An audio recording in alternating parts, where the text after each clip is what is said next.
Buenos días a todas las personas, amigos, hermanos y familiares que se conectan a esta hora con nuestra transmisión. Bienvenidos a este espacio, a esta mañana de devocional, donde dedicamos unos minutos de nuestro tiempo para meditar en lo que nos enseña la palabra. Es bueno siempre alimentarnos de la palabra del Señor. Y qué mejor manera que empezar nuestra mañana o empezar nuestro día buscando en ella el mensaje que el Señor tiene para nuestras vidas. Así que tenga toda la disposición en estos minutos que vamos a tener frente a la palabra del Señor y pidámosle a su Espíritu Santo que nos alimente por medio de ella, que nos dé entendimiento y sabiduría y que podamos sobre todo aplicarla a nuestra vida. Yo quiero hoy hacer una pequeña reflexión en torno a lo que nos enseña el capítulo 6 del libro del profeta Miqueas. Y es bueno aclarar o mencionar que en esta etapa donde se escribe este libro del profeta, el Señor está dando un mensaje al pueblo que creo, a mi punto de vista, que se divide en dos partes. Una tiene que ver con el juicio, el reclamo y el castigo de Dios por toda su pecado y su mal comportamiento, pero también hay otra parte que tiene que ver con la misericordia, con el amor del Señor y cómo lo manifiesta su pueblo a través de la gracia y de la esperanza que también a través de la palabra les revela. Así que pensando en esto, vamos a leer el capítulo 6, versículos 1 al 8 de Miqueas. Y me permito leer para ustedes la palabra del Señor. Dice así: escuchen lo que dice el Señor. Levántate y presenta tu caso contra mí. Que se convoque a las montañas y a las colinas para que sean testigos de tus quejas. Y ahora, oh montañas, escuchen las quejas del Señor. Él entabla un pleito contra su pueblo y presentará sus cargos contra Israel. Oh pueblo mío, ¿qué te he hecho? ¿Qué he hecho para que te canses de mí? Contéstame. Yo te saqué de Egipto y te redimí de la esclavitud. Envié a Moisés, a Aarón y a Miriam para ayudarte. ¿No te acuerdas, pueblo mío, cómo el rey Balac de Moab intentó que te maldijeran? ¿Y cómo en lugar de eso Balaam, hijo de Beor, te bendijo? Recuerda tu viaje de la arboleda de acacias a Gilgal, cuando yo, el Señor, hice todo lo posible para enseñarte acerca de mi fidelidad. ¿Qué podemos presentar al Señor? Debemos traerle ofrendas quemadas. ¿Debemos inclinarnos ante el Dios Altísimo con ofrendas de becerros de solo un año? ¿Debemos ofrecerle miles de carneros y 10,000 ríos de aceite de oliva? ¿Debemos sacrificar a nuestros hijos mayores para pagar por nuestros pecados? No, oh pueblo, el Señor te ha dicho lo que es bueno y lo que exige de ti, que hagas lo correcto, que ames la compasión y que camines humildemente con tu Dios. Que el Señor nos bendiga en esta mañana a través de esta palabra. Haciendo un pequeño recuento y analizando la época en que se escribe este libro, encontramos que durante esa temporada en Judá reinó el rey Jotam, su hijo Acaz, y si no estoy mal alcanzó aún al periodo de Ezequías, que fue el sucesor del anterior. Durante ese tiempo el pueblo vivió algunas situaciones difíciles, algo que era muy común en el pueblo del Señor. Principalmente tuvieron que ver con el ataque de otras naciones. En la época de Jotam tuvo que enfrentar asedios de otras naciones, guerras, todo este tipo de conflictos. También en una parte del periodo de Ezequías pasa lo mismo, pero hay una particularidad durante el periodo de Acaz, y es que el pueblo empieza a adoptar costumbres de otras naciones, principalmente de Siria, con las cuales se habían mezclado, y esto hace que el pueblo se vuelva completamente a la idolatría y se olviden en cierta manera del Señor. Una de las cosas que el Señor reclama del pueblo es eso, es la idolatría o cómo su corazón se inclina hacia otros dioses, a tanto que se construyeron lugares en los montes para adorar precisamente a otros dioses distintos al Dios de Israel. Entonces el Señor está haciendo primeramente un llamado. Los primeros versículos del capítulo 6 encontramos a que el Señor utiliza la palabra oigan, oíd o escuchen. Está llamando la atención de su pueblo a través del profeta y sus palabras son de reclamo. Hay un pueblo idólatra, un pueblo que se ha comportado mal, que está haciendo lo incorrecto y el Señor con amor pero también con justicia está llamándoles la atención. Y son las primeras palabras que encontramos en los primeros versículos. El Señor presenta una queja y hacemos o podemos ver a través del texto la analogía como si estuviéramos en un estrado o en un juicio. El juez, pero también a la vez quien presenta la queja es el Señor. Creo que sería en este caso como el fiscal del caso, ¿cierto? Está presentando la acusación sobre el pueblo y tiene como testigos a unos elementos muy particulares. Miren que dice en el versículo 1, levántate y presenta tu caso contra mí, que se convoque a las montañas y a las colinas para que sean testigos de tus quejas. Esas montañas y esas colinas eran testigos de la idolatría del pueblo, del mal comportamiento del pueblo.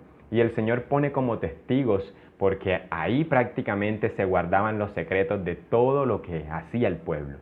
No había forma de que el pueblo ocultara su pecado delante del Señor.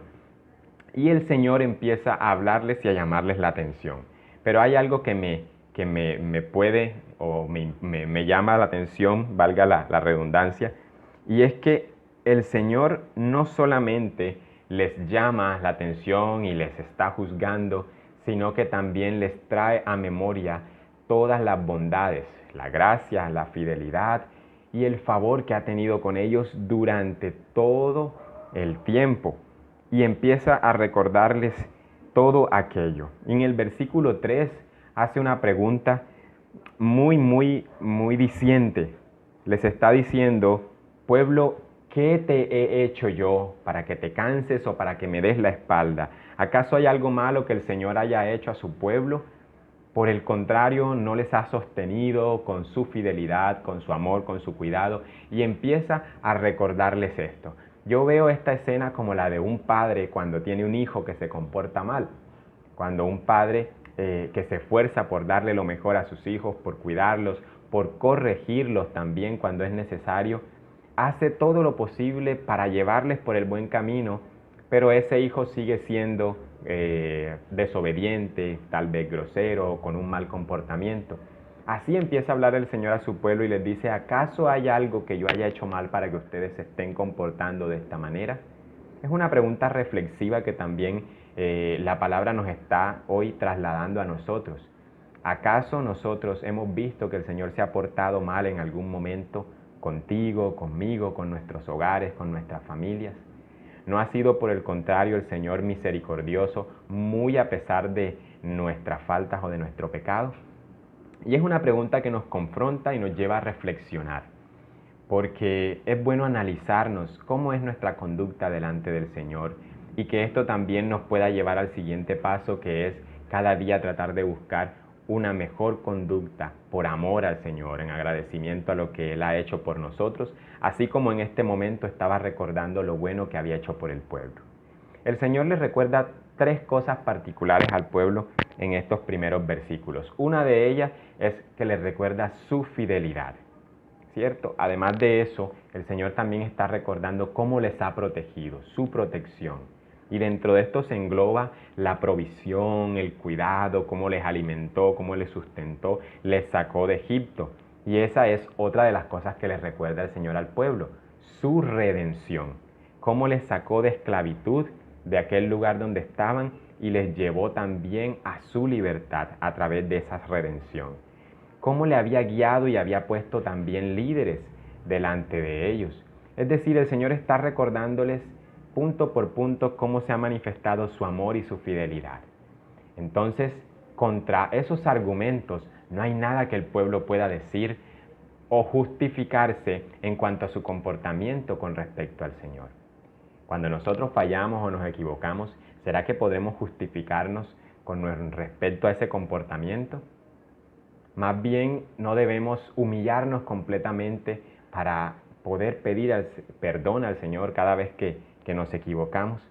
Aquí podemos ver cómo Dios, a pesar de que el pueblo ha sido infiel, Él ha permanecido fiel a su nombre, a su palabra y a lo prometido.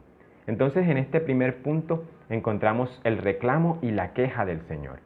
Y yo quiero dividir esta reflexión en tres partes. Primero, la que estamos acabando de ver, que es precisamente la queja del Señor, ese llamado de atención que Dios hace a su pueblo, un llamado de atención fuerte, pero también un llamado de atención lleno de amor. Así como un buen padre corrige a sus hijos, el Señor está también llamando la atención de su pueblo. Ahora, en la segunda parte, encontramos una respuesta de parte del pueblo. Sonaría a veces como una respuesta un poco, trayéndolo aquí a nuestro contexto y hablando un poco en los términos en que hablamos nosotros coloquialmente, parece una respuesta como conchuda. Bueno, el pueblo le empieza a decir, bueno, Señor, ¿y qué podemos presentarte? Aún cosas que ya el pueblo mismo conoce porque estaban instituidas en la ley. Y en el versículo 6 empieza a decir, ¿qué podemos presentar al Señor? Debemos traer ofrendas quemadas, debemos inclinarnos ante el Dios Altísimo con ofrendas de becerros de un año, debemos ofrecerle miles de carneros o 10,000 ríos de aceite de oliva, sacrificar a nuestros hijos mayores. Parece, a mi punto de vista, casi que una respuesta irónica. Es decir, el pueblo está tratando de buscar la manera de poder resarcir con actos, ¿cierto?, la falta o el pecado que ya está puesto a la luz por el Señor. Y es algo muy, muy común que hacemos nosotros, ¿cierto? Cuando tratamos de enmendar alguna situación que hemos hecho, lo primero que buscamos es la manera de pronto de qué llevar, ¿cierto? Cuando nos equivocamos o hacemos algo que a alguien no le agrada, buscamos la forma de pronto de traer algún regalo, algún detalle, de portarnos bien. Cuando en la casa de pronto los hijos se portan mal, entonces buscan la manera de no sé, ayudar con los quehaceres, de lavar los platos. En las parejas, de pronto cuando hay alguna dificultad o una pelea, sea quien sea, de pronto el hombre va y trae una flor, un ramo de rosas, compra, no sé, algo de comer o sencillamente la invita a su esposa a salir. Es decir, buscamos formas de resarcir esa situación. Y era lo que el pueblo estaba también tratando de hacer, buscar de qué manera con actos o con alguna muestra de pronto física o palpable, podían resarcir aquel pecado. Pero sabemos que el Señor no se fija precisamente en lo que nosotros podamos hacer y que el Señor se enfoca más en nuestro corazón. Entonces, en estos versículos 6 y 7, Israel está tratando de responder o de defenderse quizá de aquella acusación que el Señor está haciendo y le pregunta, ¿cómo me puedo presentar, Señor? ¿Cómo puedo arreglar esta situación? Y en lo primero que piensan es en sacrificios, algo que el pueblo estaba acostumbrado a hacer y que viene establecido desde el Éxodo, Levíticos y todo lo que fue aquellos libros o los 5 primeros libros del Pentateuco, donde se establecen leyes, preceptos y propósitos de parte del Señor para su pueblo. Entonces, algunos suenan hasta un poco exagerados. Por ejemplo, debemos ofrecerle al Señor miles de carneros y 10,000 ríos de aceite de oliva. ¿Cierto? Por eso digo que es una respuesta un poco irónica. ¿Debemos sacrificar a nuestros hijos mayores para pagar por nuestros pecados?, pregunta el pueblo. Y el Señor realmente demanda otra cosa de nosotros. Y ahí iríamos al tercer punto. ¿Qué demanda el Señor de nosotros? ¿Cómo debemos realmente manejarnos delante del Señor? ¿Cuál debe ser nuestra conducta? Al Señor realmente no le impresiona las buenas obras que nosotros podamos hacer. Y eso lo hemos mencionado en muchas otras reflexiones y en algunos otros aspectos que la palabra nos enseña. El Señor demanda de nosotros una actitud que venga de un corazón verdaderamente obediente. Y eso es lo que vamos a ver en la última parte de esta reflexión, que es en el versículo 8. Dice la palabra del Señor en el versículo 8 de la siguiente manera. No, pueblo, el Señor te ha dicho lo que es bueno y lo que exige de ti, que hagas lo correcto, que ames la compasión y que camines humildemente con tu Dios. El Señor entonces está respondiendo a esas preguntas, como ya lo había dicho anteriormente, un poco irónicas del pueblo, y les está diciendo, no, ya ustedes saben, ya yo les he dicho qué es lo que demando de ustedes. El Señor nos está recordando una vez más qué es lo que quiere de nosotros, cuál es nuestra conducta y cómo debemos conducirnos delante de Él, pero también en nuestra vida diaria, en nuestro común vivir todos los días. Y hay tres aspectos interesantes con los que quiero ir haciendo la conclusión de esta reflexión. El primero de ellos es que el Señor demanda de nosotros que hagamos lo correcto.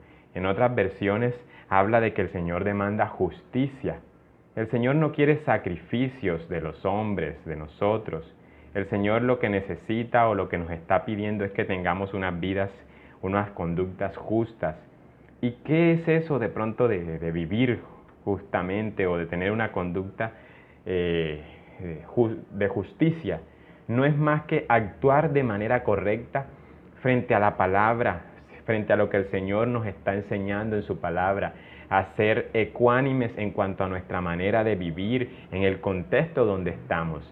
Eso también tiene que ver con nuestro testimonio.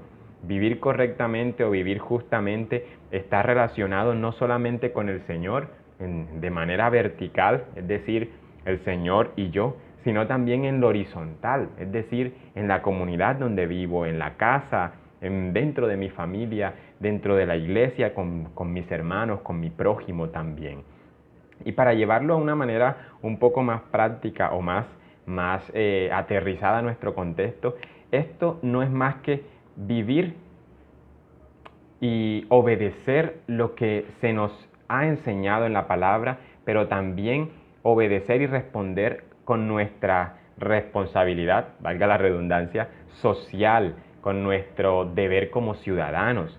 Por ejemplo, cumpliendo las normas que están establecidas en nuestro país, su constitución política, el código de la policía, el reglamento de una empresa o de una entidad con la cual trabajamos o tenemos relación, las normas de convivencia aún de nuestro mismo hogar. Ser responsables, ser correctos en cumplir todas estas cosas que están establecidas hace parte de esa vida justa que el Señor nos está llamando a tener. Tener ética para hacer las cosas, ¿cierto? Si estamos desempeñando una labor, un trabajo de manera profesional o en cualquiera que sea el ámbito en el que estemos laborando, debemos hacerlo con justicia y con rectitud. Al Señor le agrada eso. Él se agrada de ese tipo de comportamientos en sus hijos.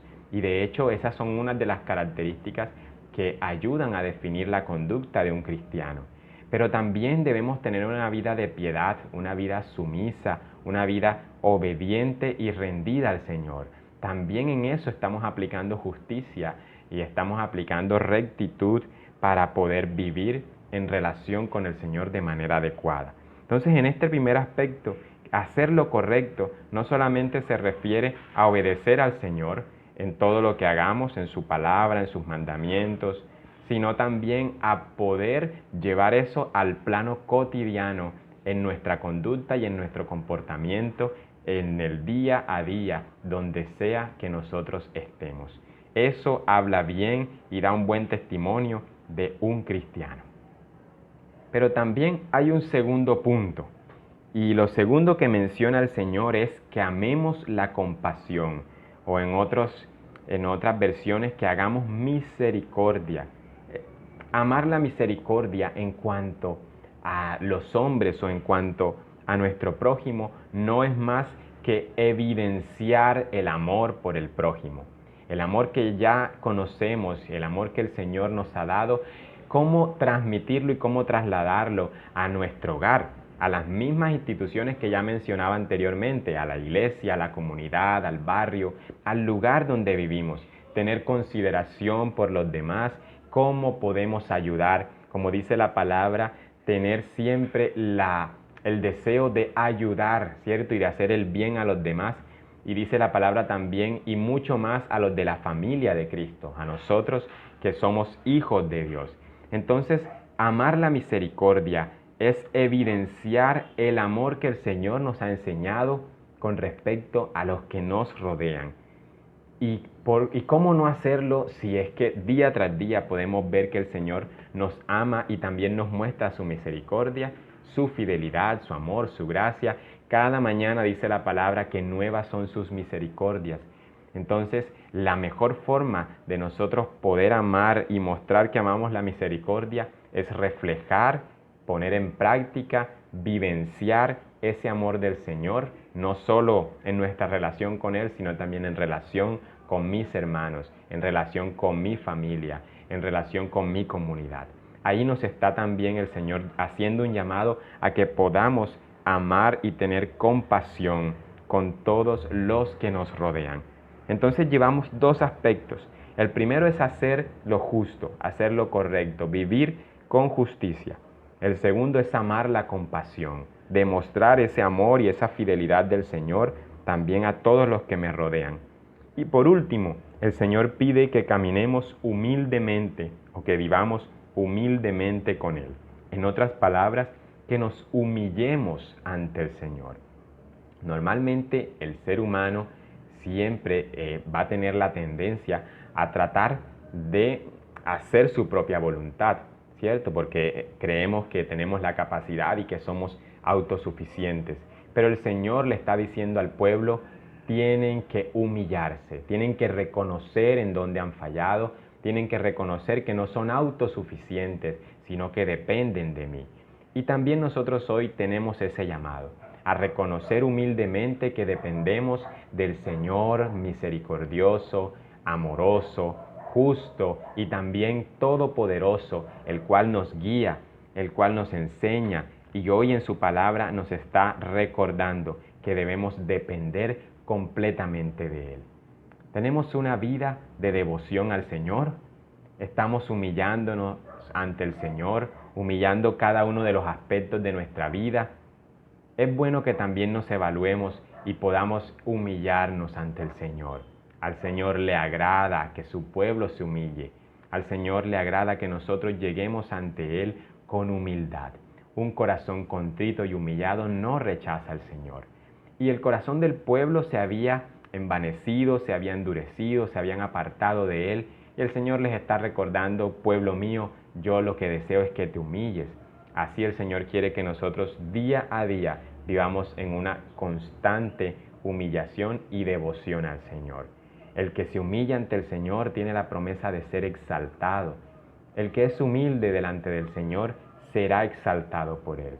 Entonces debemos vivir esta experiencia día a día en nuestra vida. No es que lo vayamos a lograr inmediatamente. Creo yo que es un proceso constante de poder humillarnos al Señor. Pero en la medida en que le amamos, en la medida en que reconocemos lo que ha hecho por cada uno de nosotros, así como Él mismo enumeró todos los beneficios que le había dado a su pueblo, así también nosotros saquemos una listica y yo creo que el Señor nos ayudará a recordar todo lo que ha hecho por usted y por mí. Y eso nos ayudará a mantenernos delante de Él en su presencia, humildes, agradecidos, con el deseo de obedecerle, con el deseo de evidenciar estos tres aspectos en nuestra vida. En la medida en que más nos acerquemos a Él, más nos parecemos a Él en su conducta. Así que, amada iglesia, pensemos en estos tres aspectos que nos deben identificar como creyentes, como hijos de Dios. El de poder vivir rectamente, el de amar la misericordia y también el de mantenernos en una relación con el Señor de una manera humilde. Estos tres aspectos nos recuerdan cómo debe ser nuestra conducta diaria y nos dan identidad como cristianos. Y además de todo, son los que el Señor demanda para que podamos agradarle a Él. No son necesarios muchos sacrificios, más bien es necesaria una completa obediencia al Señor. Que Dios nos bendiga a través de su palabra, que nos ayude a poder día tras día luchar en nuestra vida y hacer el esfuerzo por evidenciar esta conducta, para que también el Señor se agrade de nuestra vida, para que podamos adorarle y bendecirle, no solamente con nuestra boca, con nuestras manos, con nuestras acciones, sino principalmente con lo que hay en nuestro corazón. Así que oremos y demos gracias al Señor por su palabra y pidámosle que nos ayude a llevarla a la práctica, a ponerla por obra. Ese es el mayor reto que tenemos usted y yo. Amado Dios, gracias porque nos hablas, nos enseñas, nos guías, Señor, por medio de tu palabra. Oh Dios, queremos hoy reconocer humildemente que tú eres el Dios Todopoderoso y que nosotros, Señor, sin ti estamos vacíos, estamos solos, estamos quizás perdidos. Señor, ¿cuántas veces quizás nos hemos equivocado o hemos fallado en nuestra conducta? Hemos, Señor, desviado el camino, pero tú hoy nos recuerdas qué es lo que realmente quieres de nosotros. Tú, Señor, no deseas grandes actividades, no deseas actos o cosas que podamos nosotros hacer, sino, Señor, que te enfocas en lo que hay en nuestro corazón y en nuestra conducta. Ayúdanos, oh Dios, a ser obedientes y humildes para poder seguir tu palabra y para poder llevarlo, Señor, por obra día tras día en nuestras vidas. Que nuestros corazones, Señor, se llenen de tu palabra y que podamos ponerla, Señor, en práctica, de manera que nuestra conducta no solamente te agrade a ti, sino que refleje tu amor a las otras personas, aún a los que no te conocen, Señor, que puedan ver en nosotros un ejemplo de verdad, de rectitud, de humildad, de misericordia, Señor, así como tú nos los has enseñado en esta mañana. Te lo pedimos en el nombre de Jesús, dándote gracias. Amén y amén. Mis amados hermanos, que el Señor les bendiga y que les ayude día tras día. Nos vemos en una próxima ocasión.